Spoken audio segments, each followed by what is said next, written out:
আসসালামু আলাইকুম। Hello viewers, আজকে আপনাদের দেখাবো ইমেজ ট্রেসিং, কিভাবে একটা ইমেজ ট্রেস করতে হয় এবং ব্যাকগ্রাউন্ড চেঞ্জ করতে হয়। তো প্রথমে আমরা চলে যাব গুগল ক্রোমে। গুগল ক্রোম থেকে আমরা গিয়ে লিখব যে, যেহেতু আমরা একটা টাইগারের ইমেজ ট্রেসিং করব, তো লিখলাম যে টাইগার ভেক্টর। এখানে টাইগার ভেক্টর লেখার পরে আসার পর আমরা ইমেজে ক্লিক করলাম। ক্লিক করার পরে আমরা টুলসে ক্লিক করব। এই টুলসে ক্লিক করার পরে এই যে এখানে লার্জ দেওয়া আছে, আমরা লার্জে ক্লিক করে লার্জ সিলেক্ট করে দিব। লার্জ সিলেক্ট করার পরে সর্বোচ্চ রেগুলেশনের যে পিকচারগুলো আছে সেগুলো আসবে, এখানে দেখতেই পাচ্ছেন। তো আমরা এইখান থেকে এই ছবিটা নিব। এটাই ক্লিক করার পরে আমরা মাউসের রাইট ক্লিক করব, করে আমরা ওপেন নিউ ট্যাব দিব। দেওয়ার পরে আমরা এই যে পিকচারটা অনেক বড় আকারে আসছে, আমরা এটাকে কপি করব। কপি ইমেজ করে আমরা এআইতে চলে যাব। গিয়ে কন্ট্রোল ভি দিলে এটা চলে আসবে। আসার পর আমরা দেখতে হবে এইখানে হচ্ছে এই পিকচারের মধ্যে দুইটা কালার, একটা হোয়াইট এবং একটা ব্ল্যাক। তো আমি যেহেতু এই ব্যাকগ্রাউন্ডটাকে ব্ল্যাক করব এবং এই টাইগার যে বাঘ আছে ভেক্টরটা, এটাকে হচ্ছে সাদা করব, হোয়াইট করব। তো সেজন্য আমার করতে হবে, সিলেক্ট করতে হবে, করে আমি হচ্ছে এই যে এইখানে এই ইমেজ ট্রেসের ভিতরে পাশে যে একটা অ্যারো চিহ্ন আছে এটা ক্লিক করব। এইখান থেকে হচ্ছে আমি এই যে স্কেচ আর্ট আছে, অনেকের ফাংশন ভিন্ন ভিন্ন আছে, স্কেচ আর্ট আছে, লোগো আছে, ফটো আছে, 16 কালার আছে, এইগুলোতে দেখে আমি স্কেচ আর্ট দিব। যেহেতু আমার এখানে দুইটা কালার, স্কেচ আর্ট দেওয়ার পরে ব্যাকগ্রাউন্ড চলে গেছে। চলে যাওয়ার পরে এইখানে এক্সপান্ড করে দিব। এক্সপান্ড করার পরে আমরা এটাকে ধরে মাউসের রাইট ক্লিক করে আমরা আনগ্রুপ করব।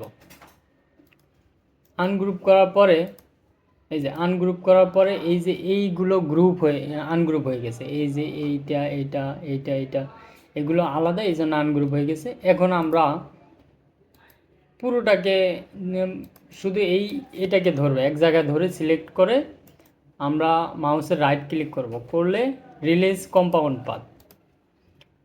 কম্পাউন্ড পাথ করার পরে আমরা যে কোনো এক জায়গায় ধরব, শুধু একটা লাইনের উপরে ধরব, ধরে এটাকে হাইড করব কন্ট্রোল 3 দিয়ে হাইড করার পর এই যে সবগুলো আমরা এখন ধরব।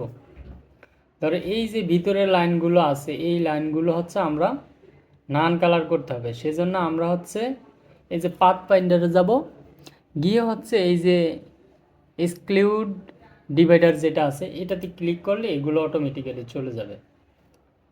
যাওয়ার পরে আমরা এখান থেকে এটাকে হোয়াইট কালার করে দিলাম। হোয়াইট কালার করে দেওয়ার পরে আমরা যেটা হাইড করছি সেটাকে কন্ট্রোল-অল্টার-3 দিয়ে নিয়ে আসব। নিয়ে আসার পরে আমার এই যে এটা হয়ে গেছে। এখন আমি এটাকে স্টোক কালার করব। স্টোক কালার করতে হলে আমাকে এই যে এইখানে টুলবারে গিয়ে এই শেপ, ফিল অ্যান্ড স্টোক এটাতে ক্লিক করলে এটা স্টোক কালার হয়ে যাবে এবং আমি এটাকে উপরে তুলে হোয়াইট কালার করে দিব। এখন স্টোকটাকে হচ্ছে আমি বাড়িয়ে দিব, এই যে স্টোক এখান থেকে আমি আস্তে আস্তে বাড়িয়ে দিব। এই তো দেওয়ার পরে আমি পুরোটাকে ধরে গ্রুপ করব। এখন এই যে এইখান থেকে একটা রেক্টেঙ্গেল নেব, স্কোয়ার রেক্টেঙ্গেল নেব, নিয়ে আমি হচ্ছে এটার ভিতরে দিব। এটাকে আমি কালো করে দিব। কালো করে এটাকে জাস্ট নিচে নিয়ে ফিল কালার করে দিব।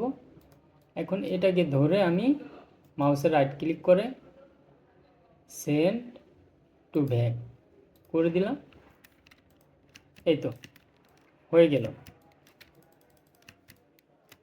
এখন আমার পুরো ব্যাকগ্রাউন্ডটা কালো হয়েছে এবং আমার যে ভেক্টরটা আছে সেটা হোয়াইট হয়েছে।